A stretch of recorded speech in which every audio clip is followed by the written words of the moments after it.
This is Kenya News Update today. What if I told you that right now, more than half of Africa is operating without a single top American diplomat on the ground? That's right. A mass recall by President Trump has left 30 key ambassador posts empty across sub-Saharan Africa. But here's the twist. This isn't just about empty desks. This is about a seismic shift in how America engages with an entire continent, and the fallout could reshape everything from trade to security right here in East Africa. Coming up, you'll discover why one man thinks he can manage 54 countries alone, and what that means for Kenya's future. Meet Cameron Hudson, a former U.S. official who worked on Africa for years. He's watched as the traditional playbook of diplomacy has been torn up. Since taking office, the Trump administration has worked to implement its business-focused diplomacy, shifting the U.S. priority from aid to trade. But here's what nobody's talking about. The chronic understaffing that's plagued U.S. embassies for years has just hit a breaking point.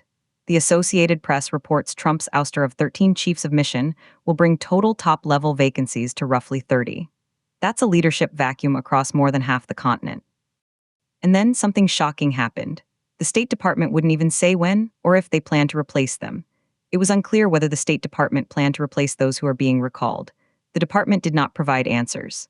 This recall of top envoys, Hudson says, reflects Trump's personal style. The Republican president has taken an active role himself, from a peace accord between Democratic Republic of Congo and Rwanda to actions against Nigeria. But here's the part that will blow your mind. Hudson explains Trump's logic. He doesn't need ambassadors because he's managing these relationships, even with 54 African countries himself. So if he's not personally engaged, then that country doesn't merit his engagement. If he is personally engaged, then why does he need an ambassador? This approach, experts warn, misses the point of diplomacy and undermines years of work. And it's not just Trump. Masad Boulos, father-in-law of Trump's daughter Tiffany and a senior advisor, has played a major role in negotiations between Congo and Rwanda and tried to help end the war in Sudan. So what does this mean for Kenya and East Africa? The implications are massive. Trump has touted the U.S. as a better partner to African countries than China, saying he was committed to strengthening friendships. But without ambassadors on the ground, how does that work?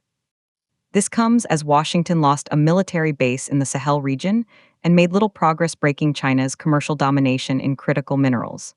The controversy is clear. Some say this is efficient, cutting the fat diplomacy. Others see a dangerous neglect that cedes ground to China at a time of coups and devastating conflicts. But the biggest unanswered question is this. In a region facing so much instability, can a relationship managed only from Washington, only when the president is personally interested, possibly be enough? Do you think Kenya benefits more from high-level personal attention from a U.S. president, or from having a dedicated, full-time ambassador on the ground building relationships? Drop your take in the comments. Subscribe to Kenya News Update today for more on how global power shifts impact our region directly.